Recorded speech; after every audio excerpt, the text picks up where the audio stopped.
नमस्कार, मैं हूँ आपका दोस्त विजय विद्रोही। हमारे खास कार्यक्रम विजय फैक्टर में आप सबका स्वागत है। नया साल आप सबको मुबारक हो। 2025 में 25 राजनीतिक घटनाएँ जिस पर हमारी नज़र रहनी ज़रूरी है, वो क्या होंगी, इस पर बात कर लेते हैं। पहला तो ये है कि पहला बड़ा सवाल उठता है एनडीए और इंडिया के बीच जैसा घमासान चल रहा है, वो घमासान वैसा ही जारी रहेगा और ज़्यादा तल्ख़ हो जाएगा। दूसरा इसी से जुड़ा हुआ सवाल है कि राहुल गांधी और नरेंद्र मोदी के बीच में जो एक पर्सनल अदावत जैसी देखी जा रही है, वो और तीखी हो जाएगी, एक-दूसरे पर और हमले होंगे। राहुल गांधी अडानी का नाम लेकर वार करेंगे। मोदी पंडित नेहरू के बहाने नेहरू-गांधी परिवार के खिलाफ अपना जो गुस्सा है उसका इज़हार करेंगे। नंबर 3 अडानी की बात आई, तो अडानी का क्या होगा? अडानी का इस साल जो कोर्ट में केस चल रहा है, वो क्या अंतिम परिणति पर पहुँचेगा? क्या अडानी को सज़ा होगी? क्या अडानी जुर्माना देकर बच जाएँगे?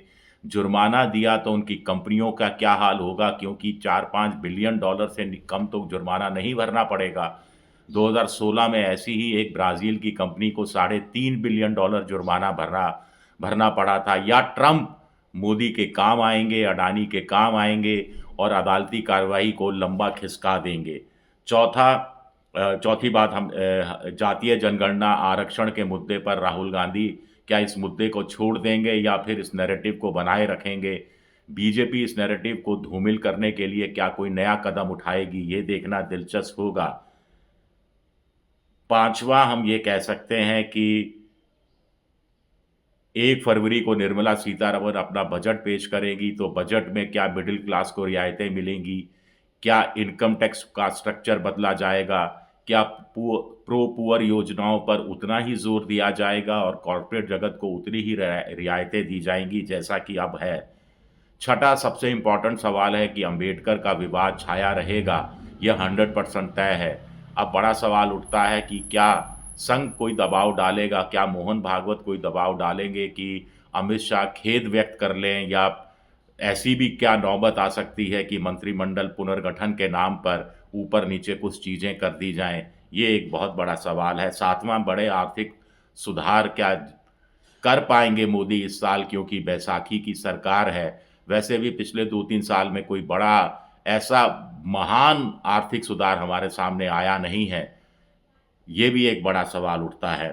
8वां है 240 को 272 तक ले जाने की कोशिश इस बार भी जारी रहेगी 2025 में जैसा कि 2024 में जारी रही। क्या मोदी 240 को 272 तक पहुँचाने में कामयाब होंगे? क्या हम मानकर चलें कि पवार और उद्धव ठाकरे साथ देने के लिए आ जाएँगे? लेकिन इससे जुड़ा हुआ 7वां सवाल फिर नीतीश कुमार का उठता है कि नीतीश कुमार क्या करेंगे? 6 जनवरी पर सबकी नज़र है जब अमित शाह पटना का दौरा करने वाले हैं और अभी मुझे लगता है कि ये बयान और पलट गए नीतीश, पलटने वाले हैं, ये बयान और नीतीश कहीं जाने वाले नहीं हैं, इसका दौर लंबे समय तक जारी रहने वाला है। 10वां सवाल ये है कि फरवरी के बाद बीजेपी का नया राष्ट्रीय अध्यक्ष कौन होगा? 3 ही बड़े सवाल उठ रहे हैं, मोहन भागवत की चॉइस होगी, नरेंद्र मोदी, अमित शाह की चॉइस होगी या मिला-जुला कोई नाम होगा या अम्बेडकर वाला विवाद को दूर हटाने के लिए किसी दलित को बनाया जा सकता है? क्या महिला वोटरों के लिए वसुंधरा राजे को बनाया जा सकता है बीजेपी का नया राष्ट्रीय अध्यक्ष या कोई नया चेहरा, युवा चेहरा जिसके बारे में हम बहुत कम जानते हो, वो सामने आएगा? ये बड़ा सवाल उठता है। 11वां कांग्रेस के संगठन में क्या फेरबदल होगा? क्या उदयपुर के चिंतन शिविर में जो फैसले लिए गए थे, उनको लागू किया जाएगा? ये अपने आप में एक बड़ा सवाल उठता है। प्रियंका गांधी की इसमें भूमिका क्या रहेगी? प्रियंका गांधी गुटबाजी, खेमेबाजी दूर करने में कितनी कामयाब होगी? 12वां सवाल इसी से जुड़ा हुआ है कि संसद के अंदर और बाहर प्रियंका गांधी और राहुल गांधी के भाषण क्या इस बार कंपेयर करने की स्थिति में आ जाएँगे लोग कि बहन अच्छी है या भाई की आवाज़ में ज़्यादा खनक है। ये भी एक पॉलिटिकल सवाल कांग्रेस के अंदर खुलता रहेगा। एक पावर सेंटर मल्लिकार्जुन खड़गे का है, एक राहुल गांधी का है। हालाँकि मल्लिकार्जुन खड़गे का पावर सेंटर बड़ा कमज़ोर है, लेकिन फिर भी है तो सही। एक पावर सेंटर क्या इस बार प्रियंका गांधी का मजबूती से उभर कर सामने आएगा? 13वां सवाल उठता है कि अगर जैसा संभावना जताई जा रही है, फरवरी के अंदर अरविंद केजरीवाल दिल्ली का विधानसभा चुनाव चौथी बार फिर लगातार जीतने में कामयाब रहते हैं, तो क्या वो मुख्यमंत्री बनेंगे? क्या वो फिर राष्ट्रीय स्तर पर अपनी राजनीति का विस्तार करेंगे? इसी से जुड़ा हुआ एक और सवाल है कि क्या उनकी चुनाव के बाद फिर आबकारी कांड नए सिरे से गरमाएगा और उनको जेल भेज दिया जाएगा? ये भी कुछ सवाल उठते हैं। अदालतों की बात करेंगे तो 1991 का जो उपासना स्थल एक्ट है, जिस पर चीफ जस्टिस सुनवाई कर रहे हैं, जिसमें हलफनामा पेश करना है मोदी सरकार को, तो मोदी सरकार का हलफनामा क्या रहेगा, इस पर सबकी नज़र रहेगी।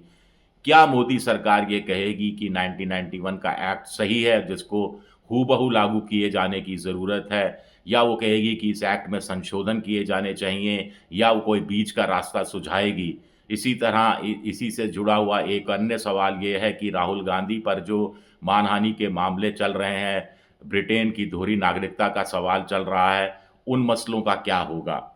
तो ये कुछ बड़े सवाल हैं जिन पर इस बार बात होगी, तो देखना हो पड़ेगा, हम सबकी नज़र रहेगी कि क्या होता है। मेरा ये वीडियो देखने के लिए बहुत-बहुत शुक्रिया।